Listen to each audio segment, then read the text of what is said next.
So now you had some good results with your son, 13 years old. I'm thrilled. I can't even believe it. I'm choked up how much better he is. Every year he would have been in the hospital at least once by this time. And he was suffering from asthma. And so therefore he would get asthma attacks how often? Or at this time of year, 4 or 5, 6 times a day. He was on albuterol like every 2 to 4 hours depending. He would always go into the steroids. And even with all of that, with Zyrtec, he still wound up in the hospital. He was so sick.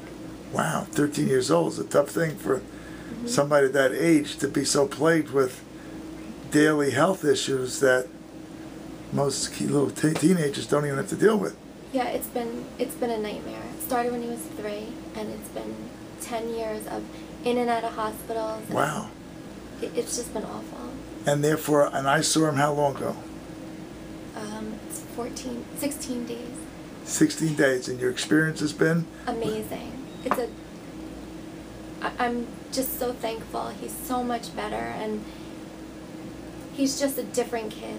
He's looks healthier, he's happier, he's not having stomach aches, and it's unbelievable because it's just a couple of vitamins and a couple of diet changes, and he's just...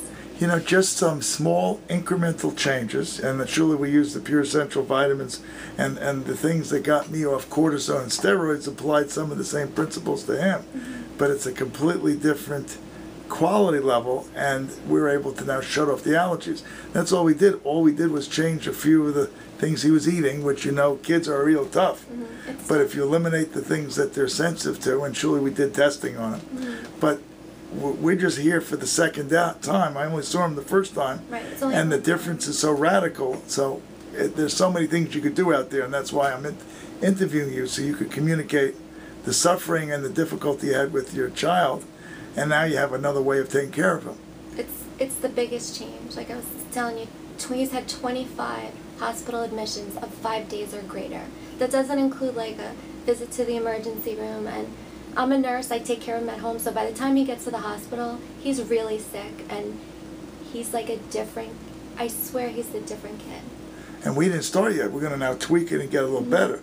But the ability to now not wait until the asthma attack gets full-blown, knowing what you could do to prevent it and eliminate some of the things that you unconsciously either eat on a daily basis or are exposed to that you can't live in a bubble. There's ways to shut that off with vitamins and nutrients and minerals versus having to resort to drugs and steroids, which, you know, only put a Band-Aid on the circumstance, which don't get you better. Right. It only, matter of fact, it makes you get worse over time.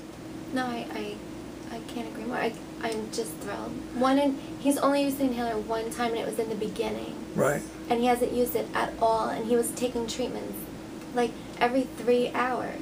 Right, and here we are. We're now in May in the spring when he's the worst. He has an oak tree allergy. Oak tree is now, right. And he's a different kid. I am so grateful.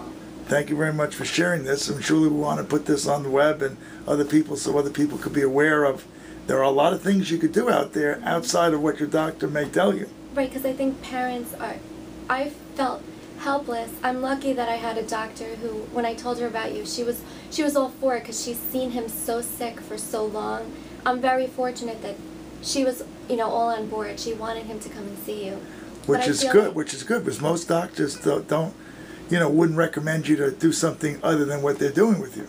Right, like I had a pulmonologist tell me it was just total nonsense, and I just left. That's the last time I saw him, and I went back to the pediatrician because I felt she was still a little bit more open to trying different things, and you know, she really recommended that I come and see you, and I really am very thankful. Well, you know, you took the steps. Like I had to take the steps to get better. I didn't know any better. I was trained conventionally. You came from a conventional training with nursing, and you knew that there's something wrong with the picture. Right, and it breaks my heart at work to, you know, if I get floated to pediatrics. I'm a NICU nurse, but I get floated to pediatrics. It breaks my heart just to see parents. It's the same routine all the time. It's just, you're going to take your Zyrtec, you're going to take your singular. They put them on, you know, different Advair and all these different steroids, medications. And it's just a couple of simple changes have been life-changing for them. And now you're going to be able to have the tools and the things that are available, so you will know more than most doctors you're going to see. So then you could now take action at the first cough not after a week of coughing, and then it's so much harder to treat. Right. But I do thank you for sharing your story, and that's I'm so thrilled that we can make an impact with your son. My pleasure, Doctor. Thank Okay. you.